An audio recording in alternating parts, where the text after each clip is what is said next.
Welcome to Beyond the Scenes, the daily show podcast that goes a little deeper into segments and topics that originally aired on the show. Like, look, this is how you gotta think about this podcast. If the daily show is a salad, then we're the toppings that make you want to eat that salad. The croutons, the grilled chicken, the Caesar salad dressing, or French or balsamic vinaigrette, or whatever the hell you prefer. We all know that honey mustard's the champ. We got it for you. We're diving into the world of esports today based on a segment from Daily Show correspondent Michael Kosta.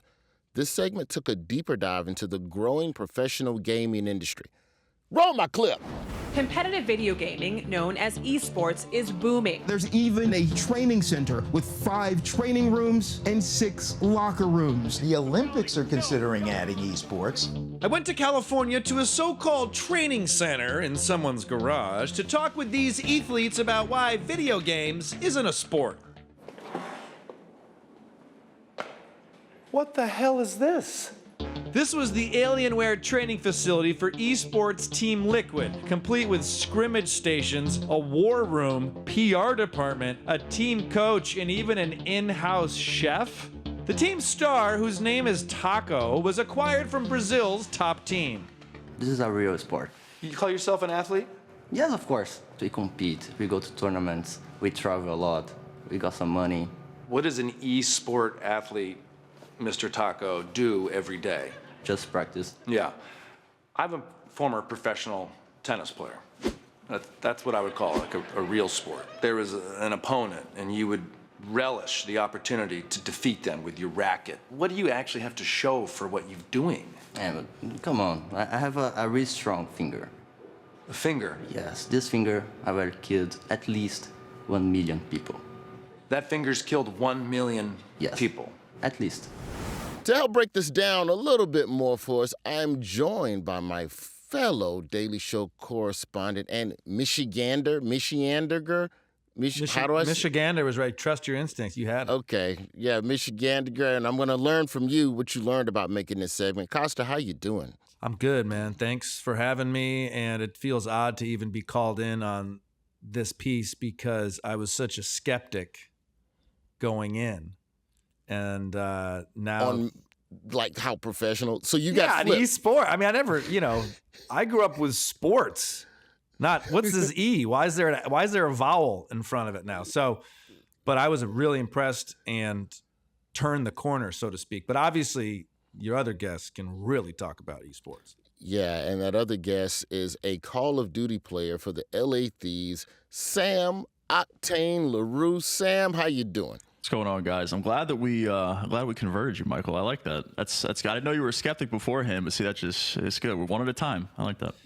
Yeah, I was a reluctant convert. Excuse me. I was so you reluctant. Didn't even want to in the first place. Okay. Yeah. I was reluctant, and you won me over. So that's a testament to how fun this can be. I like that. Are you a video game guy at all, or not? None at all.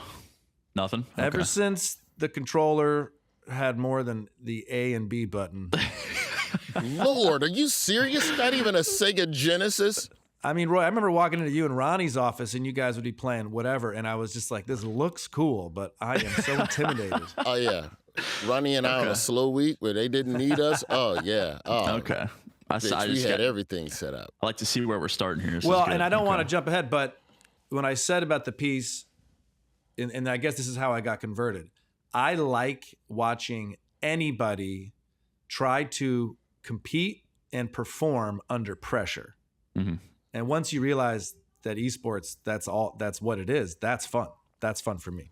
That's how I am about most things. If I know someone's going to be disappointed and crying at the end of the confrontation, that's usually my cup of tea. I can even watch Chopped Kids. Sam, let's start with that E. Okay. In front of esports. You know, describe that world to us and tell us how long you've been a professional gamer. Oh man, we're summarizing esports. Okay, competitive video gaming is something that is, well, it used to be extremely taboo. I'm happy, Michael is a perfect example here that it's a little bit more mainstream than it used to be for sure. But like I said, it was taboo years ago, and the older generation of just most people in general, whenever you say that you play video games for a living, or whenever I get into an Uber and they're asking where I'm going, what I'm doing, and I tell them, the usual reaction is, oh, my kid plays video games, or, oh, how do you do that? And it's a very misunderstood topic, I could say. So I'm happy to see the progression that it's made over the last couple of years, because video games has well, at least used to have a pretty rough stigma around it. You know, people being lazy. It wasn't a productive thing to do with your time. It makes you blind. It ruins your television. Exactly. You couldn't make a living off of it. It was just a huge time sink. And I'm happy that the outlook on esports and video games in general, like I said, has changed over the last couple of years. But it's just competing at the highest level in whatever chosen video game you would like. Mine happens to be Call of Duty, but there's countless out there. The way I've tried to explain it to people is that it's really not that different than going to a video game arcade back in the day, and you and 5 or 6 different guys would all try to get the high score on whatever the hell, Pac-Man, Galaga, whatever. You're just doing that online. The only scope of knowledge that I had of esports growing up was Madden. Like, I went to college at a place where people would play Madden for money in the dorm, in the TV room or whatever. And then eventually, at some point, ESPN had like a Madden league. They used to come on at like 4 in the afternoons on ESPN 5 or some shit. And I was like, oh yeah, that makes sense, because I've seen people do that here. But then once it got into like the bigger world of like all of these role-playing games and the first-person shooters, I'm like, well, where's the money coming from with that? Like, how does the money flow from that? Because this is being broadcast on Twitch and the internet, and I'm assuming it's no different than a broadcast network where you advertise to all of the eyeballs, right? Exactly. It's very similar to traditional esports in at least my neck of the woods. I play in a franchise league, so similar to an NFL or an MLB. It's a city-based franchise league. I obviously play for the Los Angeles team. So there are ways to compare it to traditional esports to help people kind of figure out how to navigate the waters, but it's definitely a little tricky because, like you said, people don't know where the money's coming from, and you hear these absurd figures like and there's a game called Dota, and they're like basically their Super Bowl. It was a $40 million tournament. So people are very reluctant and very confused when they hear the numbers being thrown around. Like I said, it's because it was so taboo years ago. The transition of like trying to understand the landscape is a little bit challenging for people at times, for sure. $40 million is a little different than Madden in your dorm, for sure. I don't know. They was fighting in them dorms. They was playing. Competition's probably about the same. Yeah. How do you get into this? Because this is one of them careers that now, like, do you feel like Kosta, like at this point, like, why did the teacher tell me about this shit when I was in the 3rd grade? I'd have stuck with that Sega Genesis. How do you get into this world? Like, how do you even make a team? Like, are you so good at Call of Duty as an individual that you get a call? Is it like The Matrix? Does someone knock at your door and say, follow the white rabbit? Like, how do you get pulled deeper and deeper into this world and then see it as a viable career path? So I think I'm very confident I could say that like 95% of people start out as a casual video game player because they're doing it, whether it be for fun or it's just a game that they enjoy in general. I think there are very few cases where people actually just start playing and want to play competitively immediately. In my case, I just loved playing Call of Duty and loved playing video games my entire life. I've been playing since I could hold a controller, essentially. And I kind of tripped and fell into a career, to be honest with you. I was playing recreationally, like I said, and I had met some friends online that introduced me to the world of competitive Call of Duty. I didn't even know it existed when I was playing. I was kind of just in my own little bubble, wasting time, essentially, in high school. And my friend at the time, like I said, that I met online, he wanted to travel to this event, and it was so strange to me. And, I was like 16, and I didn't even know if I was good. But, when I'm 16 years old, traveling across the country to play at a video game event just sounds like a great idea. So naturally I did it. I begged my parents, and I don't know why they let me do it, but they did. So shout out to them.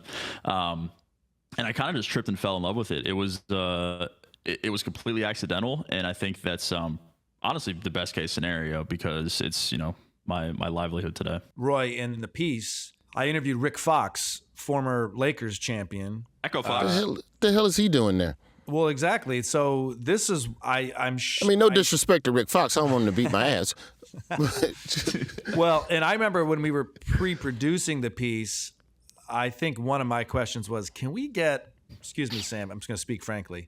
I said, can we get a real athlete that maybe has got into esports? Because I don't want to sit with an athlete. I want to sit with someone that like don't ever say that again. Whatever the term is. Oh shit! But man, there was That is something awful. really powerful about a guy wearing his Lakers World Championship ring.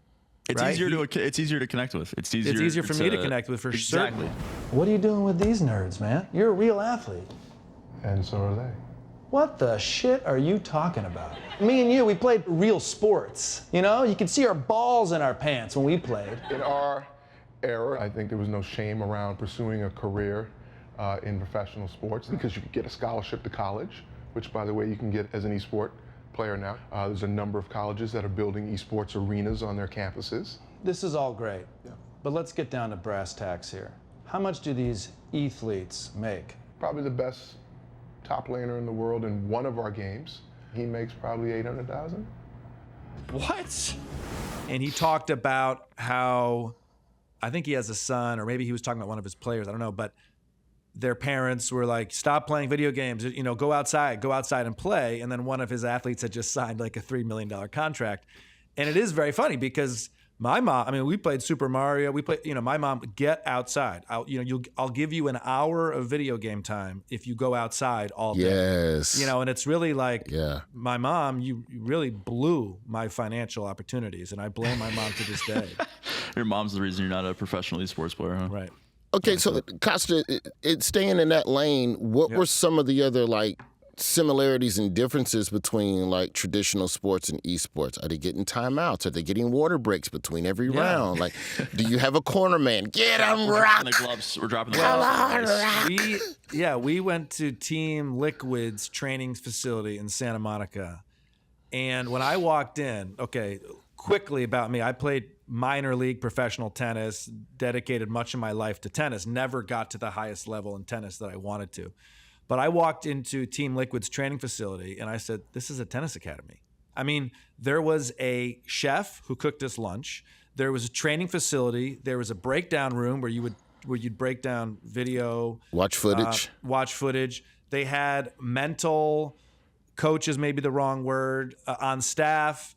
They had lots and lots of people whose job it was to facilitate and make sure the athletes were ready to compete. And as soon as I walked in the door, I just had this feeling of like, oh shit, I got to go put my tennis shoes on and go practice. It just felt like that. So there was a lot of similarities. So Sam, in that world, I would assume that diet and sleep help your mental acuity, which makes you quicker and more analytical. Mm-hmm.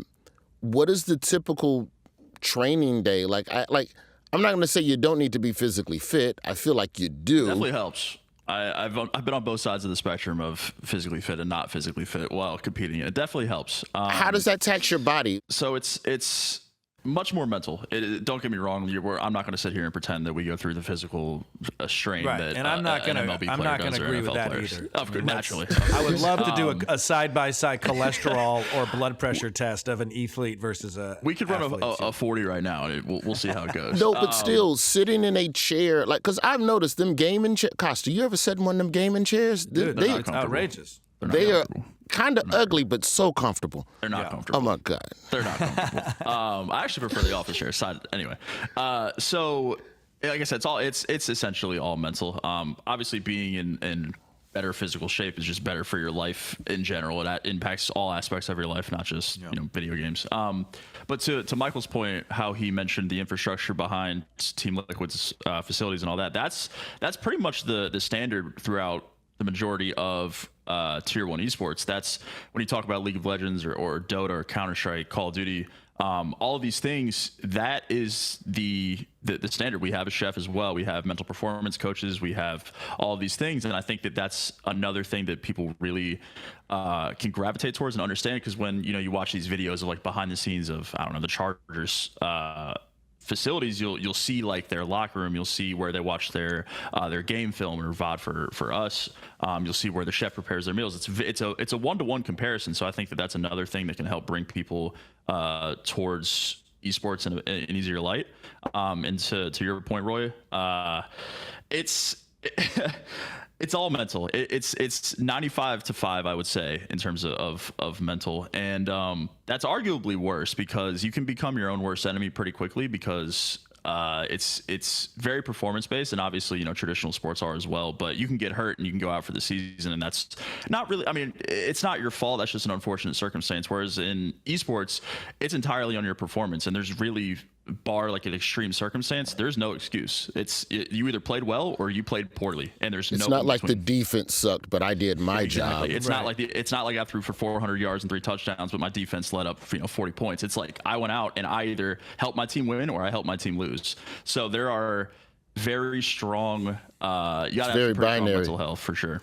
Are you guys drug tested? This is not a joke. I mean, if it's that mentally straining, yeah, there's all types of legal and illegal focus drugs, and I know there's stories in the NFL of there being bags of greenies that guys pop in there, before halftime that keeps them focused, keeps them energized. Amphetamines. So we are drug for tested. Real? Is that? Yeah, tell me, please talk to. Yeah, we are drug tested. Okay. That was something that came with the CDL when we started franchising a couple of years ago. Before that, it was kind of the wild, wild west, and you could do what you want. And it was like a tough. It was just there wasn't enough money for it because drug testing. I didn't even know this. It's extremely expensive to do. So once the CDL hit and there was a large influx of money, millions and millions of dollars, the league's drug policy and just franchising in general really cracked down. And now it's touched for everything under the sun. And when you say CDL, we're talking about the Call of Duty League. Yep. Okay. Now, what are you all drug tested for? What are the prohibited substances? Everything under the so sun. No weed. I mean, the big ones: cocaine, heroin. I'm sure crack is frowned upon. There's none of that. You could have a legal prescription for Adderall. Yeah, so there's things called TUEs. I think it's therapeutic use exemption is the acronym.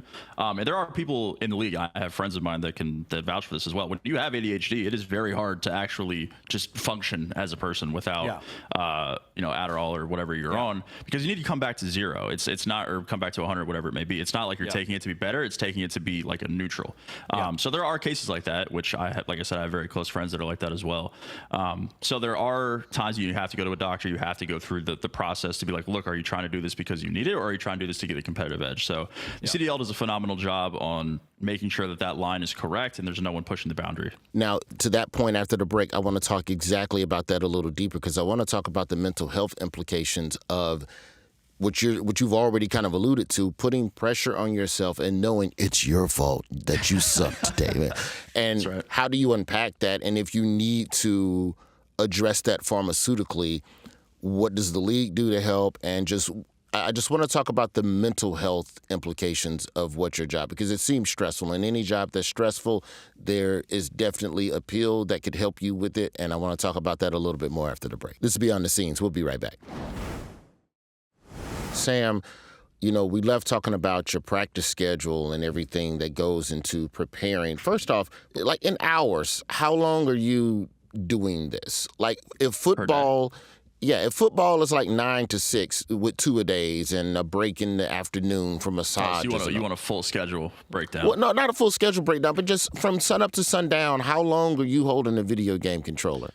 Between 10 to 13 hours, 14 hours. Shit, you crazy. A day? Yeah. How many days a week? Do you get Friday, Saturday off? Like 6. 6 days at 13? Is that... And that's a me thing. That's not the standard. There's plus and minus, obviously. But if you want to win, you got to put the hours in. Because if you're not going to do it, then someone else will. So I've been around the block. I've been playing for 8 years at this point, 9 years. So I understand what it takes to win, and I've won a lot. So it's a lot of trial and error throughout my career to find the spot where I know that I'm putting in the work required to win. And right now, it's about that time. Are you playing Call of Duty, or are you working on a specific exercise to improve a specific part of your game? So you guys asked me if it's controller held the entire time, and it's not. It's probably like 8 hours of playing, and then the rest is either VOD review on the day, talking with coaches or my team to figure out plans or strategies for the next day of scrims, or talking in general about practice and improvement, whether that be game planning for matches that are upcoming, or if we're traveling, talking about our schedule and bracket and all that kind of stuff. So I mean, for the schedule throughout the day, we practice from 11 a.m. to give or take 6 p.m. Those are 2 scrim blocks per day with a break in the middle. What's a scrim block? Scrimmage? Scrimmages, yeah. So we'll play against other teams. So yeah, 2 of those a day, with a break in the middle, obviously, for lunch, and we'll talk about the game plan, if we're doing things properly, if we're addressing the issues that we want to talk about for that day. And then afterwards, when you get home, I'll usually stream on Twitch, and then that's kind of the extra time. I'll stream for 4 to 5 hours per night, and I'm also playing COD during that time as well. So it's the overtime, essentially, that kind of pushes those hours, really. Do you ever have fun? Do you ever just go, today I would like... No, it's really fun. It's it's a cliche, but if you like your job, you're not going to work a day in your life. Okay, because you was in work voice just now. That was a work octave. Yeah. Well, you got to train, and then you study the other team strategies, and you figure it out. Yeah, it's it's video games, man. It at the end of the day, it is my job, and it is how I make a living, but it is video games at the same time. So I have a ton of fun doing it. It's competing, and obviously competition is great. If you're losing all the time, competition is probably not that great. But yeah, it's video games, man. It can't not be fun. This is where I appreciate traditional sports, in that you cannot play that many hours. Even in tennis, physically even at our most high training of 2 a days in college, where it was 2:30 in the morning, 2 in the afternoon. The second half of that second workout is basically, you just feel horrible. Well, it's counterproductive. You're out of energy. So chalk one up for the traditional sport that I didn't have to play tennis 12 hours a goddamn day, and then go home and twitch my serve. So you know what I mean? Man, that's where the boundary of the physical and the mental comes in, for sure, because it's mental burnout, whereas in physical or traditional sports, obviously physical burnout. Okay, so then let's talk about the mental burnout of that. Have you ever been impacted by that? Like, have you ever felt that level of just, I'm spent? Yes. Definitely have. So when I was young, I went pro at 18 years old, but I was playing obviously long before then. I was just excited to be playing the game. Mental health wasn't something that I was really focused on because it never had impacted me, essentially. And up until I would say like 2 years ago, was the first time where I had really noticed the decline. And I didn't really take the proper steps beforehand, and I didn't have like the warning signs of myself to have the self-awareness to stop that from happening. So I was on a different team a couple of years ago, going through a pretty rough stint in terms of like placings and just team performance overall. And it got pretty dark. I was contemplating like retirement. I didn't know where my career was going to take me. I didn't know if I was even capable of playing anymore. So that's the self-doubt had definitely crept in. And like I said, since I didn't really have any prior experience with dealing with mental health issues, it kind of all hit me like a truck. And it's definitely something that I had to navigate being an adult, and trying to figure out how to just get out of that headspace. That's where, Michael, when you mentioned the Team Liquid thing, like the mental performance coaches come in. We had one that was phenomenal with 100 Thieves or LA Thieves. So the team understands that, and they've made space for that within their facilities for you all to have that. The same as a chef, the same as a masseuse. So we have... and that's new. Like that's, very new. My college... that's new. And one thing, and Sam, please talk more about this. It's always hard as an athlete to know, am I mentally ill?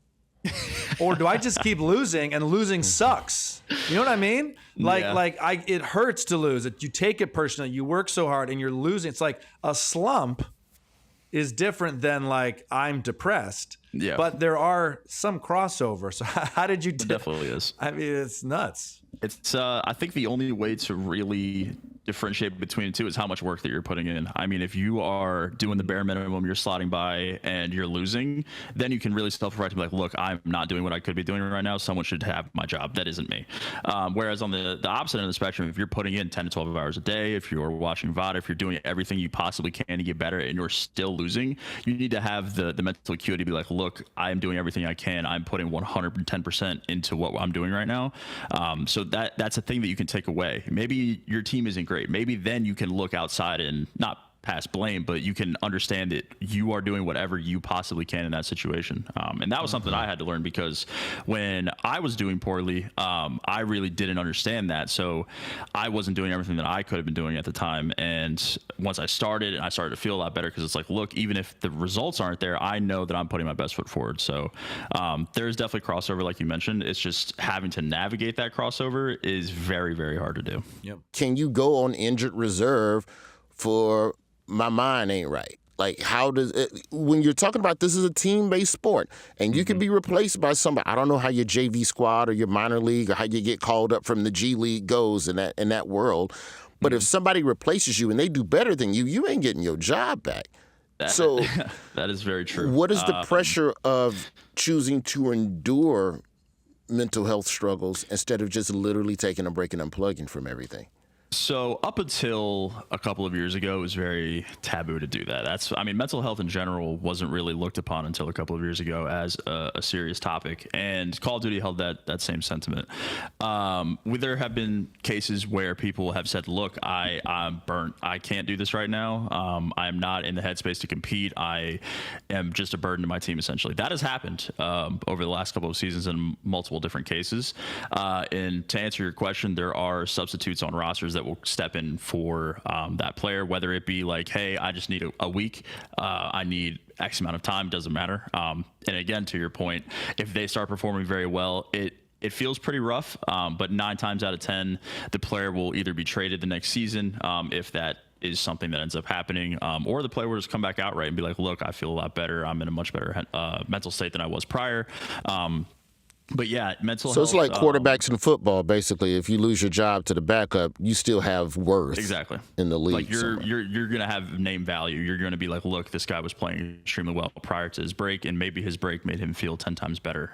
So you still have name value when that case happens. That also has happened, to your point, where a substitute will step in and perform well. That's kind of how new players enter the league in general.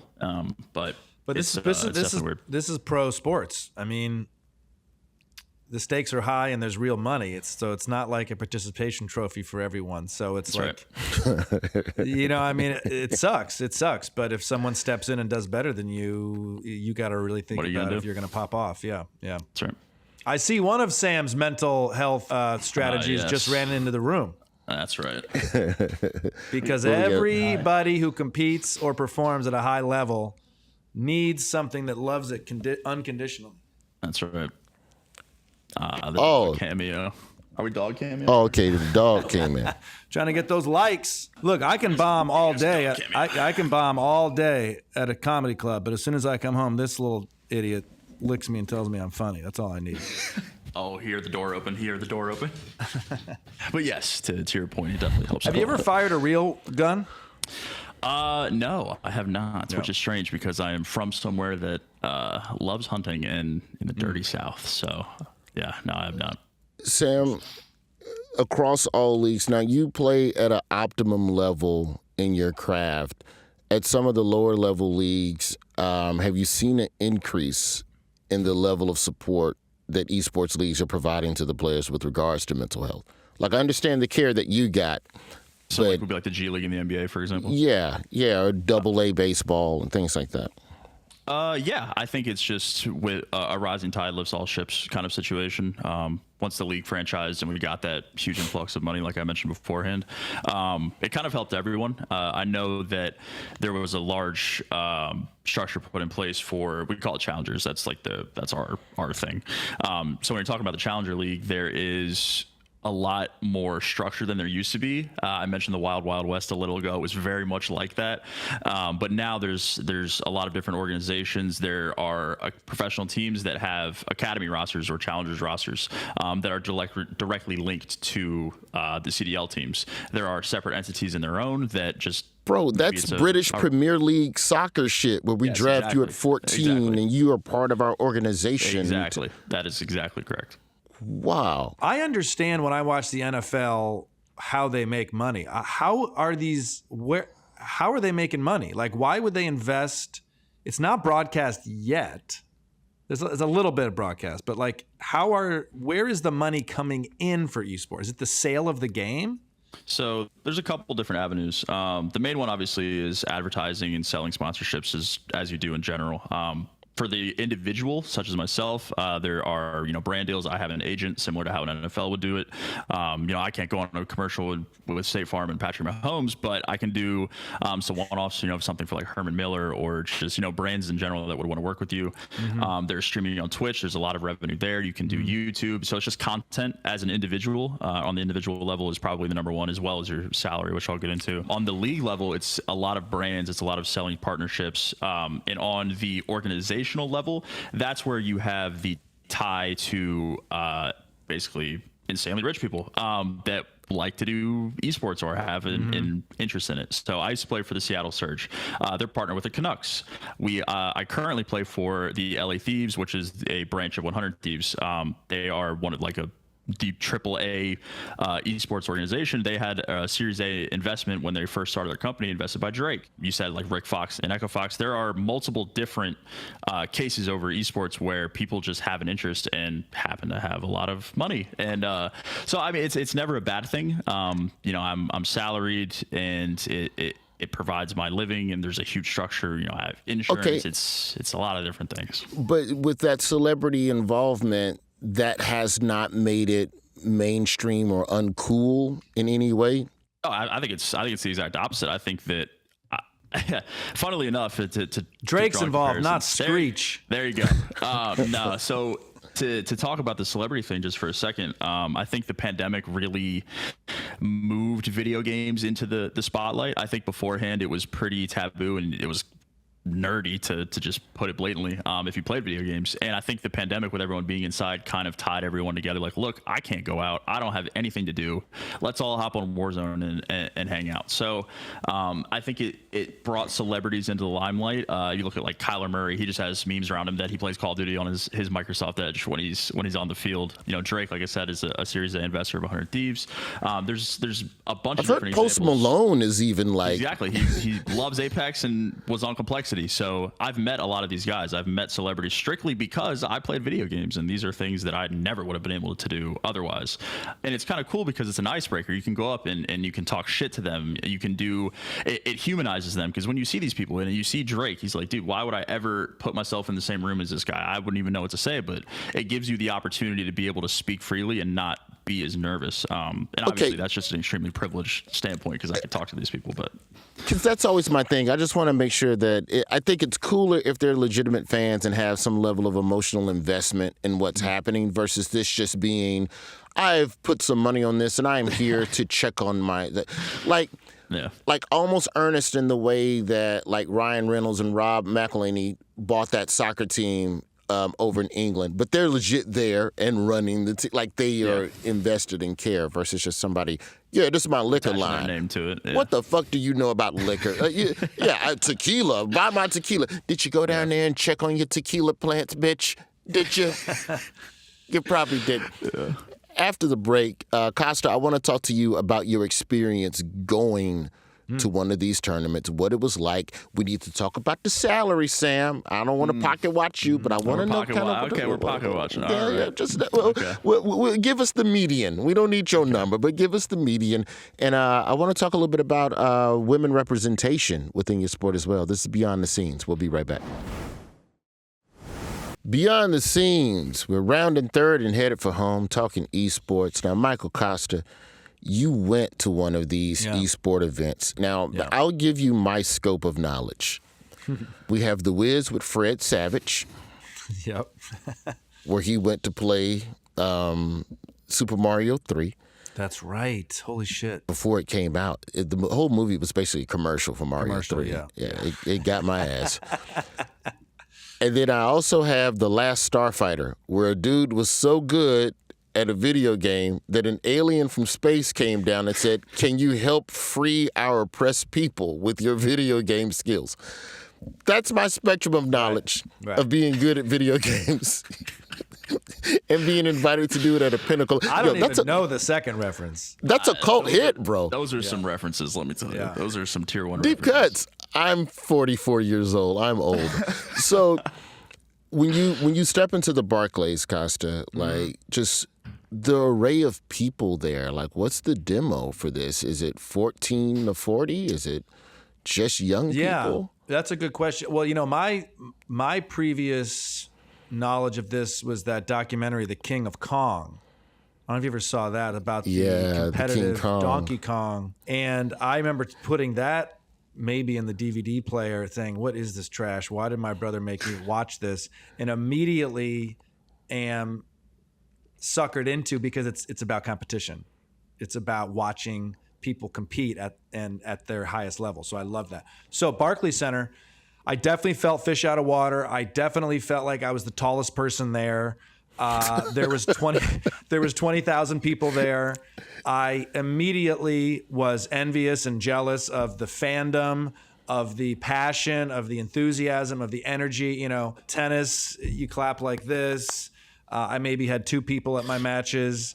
I was watching Team Liquid compete in Counter-Strike, and all the fans, audience members, whatever you call them, they're wearing these bracelets. And when one team would place the bomb on the other team, and I'm going to butcher the sport, but when one bomb gets placed, a clock starts ticking down. And every time a second goes off, everyone in the stadium's bracelet pulses. 20,000 pulsing bracelets. So then, as the bomb gets closer and closer to going off, these bracelets start glowing. To add to the terrifying notion that this bomb's going to explode soon. Interactive. So I'm like it's so cool, Roy. I'm standing there like there's 20,000 bracelets going brighter red. And the other team's trying to like defend or find the bomb or whatever the shit. To defuse it, Diffuse. It was like, oh shit, esports, you guys tied in the fans in the game. That was a badass move, and that was when I was sold. Now, I don't play and I didn't buy the jersey, but I immediately got it and gave it some props because it was a fun environment. Sam, are people betting on this shit? Because if this is like, wait, Absolutely. I'm sorry, what? You bet on DraftKings. On DraftKings, I can just go on a gambling app and just go, give me $40 on Sam to score to get 15 kills. Throw out some parlays. You can do whatever you want. Wow. That's a level of knowledge that I do not possess about this. Right. So if it's 20,000 people, you're streaming. It's the exact same thing. I'm sitting here preaching. It's the same thing. So if it's being live streamed, there's revenue coming from that, and eventually that has to trickle back to the players at a high level. We're pocket watching, Roy. It's pocket watching time. At a high level, could I make 6 figures doing this for a living? Yeah, absolutely. So when you're a member of the CDL, whether that be substitute or on the starting roster, your minimum salary is $50,000. You cannot make under $50,000 if you are a contracted CDL professional player. How long is the season? The season is 9 months. So it's basically a school year. It's the exact same school year. Okay. You got your time off. So and then you make your side hustles on Twitch and do other streams. You get your celebrity stuff. Okay. See. The high end, you're making high 6 figures. High 6s. Mid to high 6s on the extreme cases. Like the highest played player in the league makes high 6 figures. I'm in the middle. I'm not going to say where. So just so people who aren't good with their figures, 6 figures is $100,000. So you're saying mid to high, you can make $500,000. Can make $500,000 to about $500,000. Damn. Is like the majority of the league. I'd probably say 80%. That's awesome. So when you look at the research, with all of these different teams, at least the research on our side, there seems to be a lack of representation of women in esports.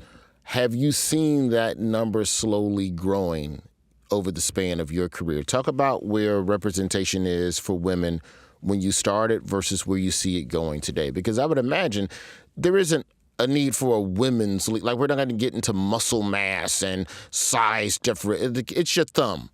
Mm-hmm. Can you move your thumb as fast as I can? Too. So it's funny you ask, because I think it was either yesterday or the day before. There was the first woman to qualify for the Challengers Elite, which is basically like their tournament that is in the Challenger League. That was the first time in forever, and that was like 2 days ago, I think. So definitely, there's more women representation every year. It's building, and I think that that's just across esports as well. I don't even think that's specific to Call of Duty. Valorant has women's leagues. They have full blown. I don't know what they call it in Valorant, but they have like academy rosters. They have a full blown league strictly for women. So I think that as the year goes on, or as the years go on, excuse me, I can't help but agree that as time goes on, there's just more and more women representation, which is incredible to see. Specific to Call of Duty, I think we're lagging behind just a tad because it's not really something that I think women really gravitate towards. I think Valorant is probably leading the space right now in terms of just esports as a whole. Because I was watching that the other day, and no joke, and it was legitimately impressive because I am horrific at Valorant. I can't play on keyboard and mouse at all to save my life in any aspect. Thank God I have a controller to make my living on. But yeah, I think women are definitely trailblazing in the space right now for sure. Is there, in terms of the fight for because I want to be very careful about not rolling the esports community into the gaming community as a whole, right? I feel like they're two different things. Very separate. You have professional gaming, where there might be some degree of gender discrimination, and you're saying that there are leagues and that there are efforts to make things more equitable for women. But Absolutely. On the gaming side, we're just talking the regular Joe Blow gamer in the basement. Women are subjected to all types of harassment and trolling and bullying and doxing. How much can the esports community do to try to speak out against that? It's kind of like the racism in soccer. Soccer's not racist, but there's a lot of the fans that be talking crazy in them stands. So has the esports community been able to do anything, I guess, to speak out about that or try to stop and curtail that? I think that transcends the esports community. I think that becomes just like a humanity thing and trying to be a good person in general. But to your point, absolutely. I think just trying to be as positive as you can about the space. And I think that gaming definitely has that stigma attached. Michael, since you're such a filthy casual, I'm sure that you probably agree that, there are people that when you talk about video games, they're just people that are assholes. And I think that's in all walks of life.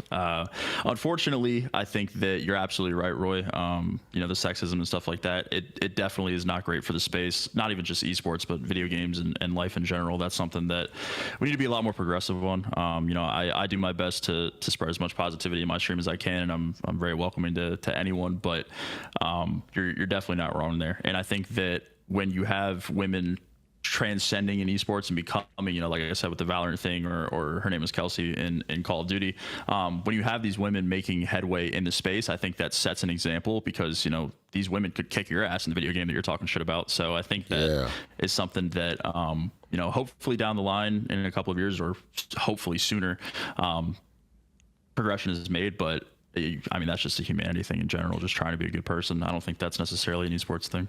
There's something beautiful as we get more women playing competitive esports, in particular Call of Duty. There's something beautiful about men and women trying to kill each other in a video game. It's very romantic. That is right now. It's mostly men trying to kill each other, but it adds such a beautiful complexity when it's both genders both working together and also working against each other. And that was your takeaway from this whole segment, Kosta? He's a filthy casual. I like it.